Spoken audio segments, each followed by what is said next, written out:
talk about the literal parts of what the Bible talks about regarding what Revelation talks about. So you go to Revelation and you begin to read. Woman riding on a beast, having 7 mountains and, all these things. 7 mountains. Let's see. This looks like Rome because Rome has 7 mountains. So all of a sudden, Rome is in judgment. I know what you think. You're looking at me funny. I know you're thinking these things. And the EU, you got the EU, that's the Antichrist. The EU began to join into this movement when they began to reestablish a European Union. I think you know what I'm talking about, right? You know what I'm talking about. Come on. The 10th nation joined was Greece. I remember, even as a Muslim, I knew about that stuff. When Greece joined as a 10th nation, I says, I bet you them Christians think that's the Antichrist. Sure. And they were all over, books galore. When Greece joined the 10th nation, that's it. We got the composite of the Antichrist. The end is coming near. All the American prophecy buffs began to write books that the end is near. We have the 10-nation confederacy. The EU is it. Then 11th nation joined, and 12th nation, and 13th nation, and 14, and 15, and 16. The EU is growing, 20, 21, 22. We got 22 toes of that statue of Daniel chapter 2, all protruding from the Western Roman Empire with no toes from the Eastern Roman Empire. Man, that looks like a strange feat. If it doesn't fit, you must acquit. But no, the Antichrist must come from the EU. That's it. So you go back to the drawing board, you don't know what to do, and you begin to make it fit somehow. Maybe they're the 10, the G8. Ah, the G8 now. Oh, I know what you're thinking. It's the G8. The Pope is going to set up guillotines in Rome and begin to cut heads off of Christians, while the real people who are cutting the heads off are getting away with it, because Islam is a peaceful religion. Let me tell you something. I can stand here till I'm blue at the face, talking about the EU and talking about the papacy. I can pick on the Pope day in and day out, and guess what's going to happen to me? Zippo, nothing. No one's going to pick a fight with me. Catholics don't come to kill you if you pick on the Pope. The EU is not going to come and kill you because you're exposing them as the Antichrist. They look at you as crazy. The real Antichrist is the one that you begin to talk about, that you risk your life. As a Christian, the real Antichrist is something that you're not comfortable talking about. That's the real Antichrist. So you're thinking when you go to the Bible Sunday school, you're studying these things as just something to know. Oh yeah, it's neat. You sit at home and you go home, you come back to service. Wow, how neat, we learned this and we learned that. And you think your whole walk as a Christian is that Jesus bless me now. I know what you Westerners think. That whole concept of Jesus is to bless you abundantly on earth right now. If it's not true what I'm saying, then why is Joel Osteen's church filled? The biggest church in America. Coming there to think about the positive message and the negative message, when the two words positive, negative doesn't even exist in the entire Bible. When the two words positive, negative doesn't even exist in the entire Bible. Whole doctrines are made up. And you've ignored the Bible when it said that before the coming of Christ, the falling away must come first. So if you're in the midst of the falling away, look around. Thank you.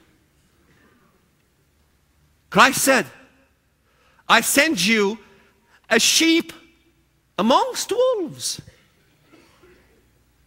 What is that supposed to mean? Nothing? He sends you as sheep amongst wolves. So if you have no wolves in your life, maybe you're not sheep. I don't know why you're laughing. That's not a joke. If you're not a sheep, then join us. and leave us alone for a change to say that Allah and God are not the same. It's not easy to be a sheep.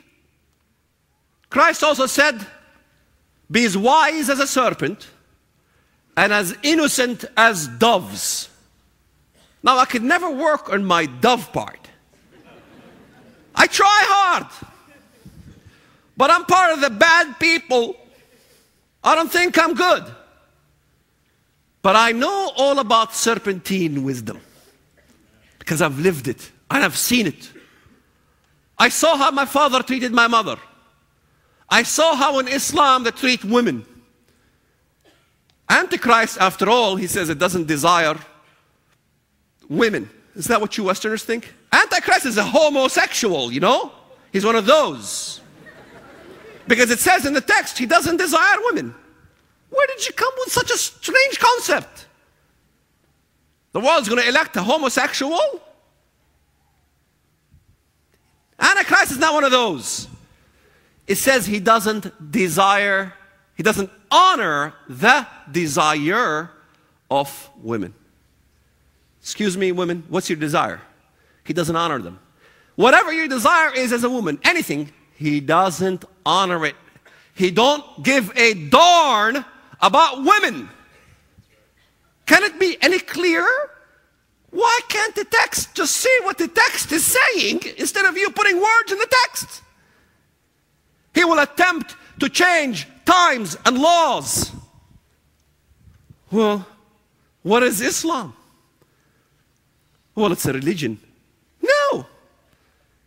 Sure, it cloaks itself under religion. Islam cloaks itself with religion.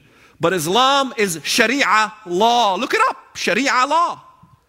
Sharia law to be instituted throughout the whole world. Wait a minute, Walid. But Antichrist is an atheist. No. False. Daniel chapter 11 is very clear regarding who Antichrist is. Let's go there. Take out your Stinger missiles. Get ready. We're going to study the Bible.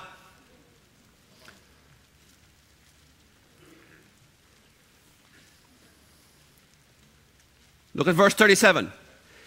The amazing thing about Daniel, when I read it as a Muslim, is that the whole concept of Islam is put right there in 2 verses. Everything. It's so amazing. In verse 37. First of all, we all know that Antichrist, he honors a God of fortress. How does the Antichrist honors a God of fortress? Verse 38. God of war. Who honors a God of war? What is a God of war after all? What's jihad? You know what jihad is? War to honor Allah. Americans, welcome to jihad. Welcome to Hudna. Hudna is a peace treaty in Islam that's offered to non-Muslims. Hudna is not even called a peace treaty in Islam.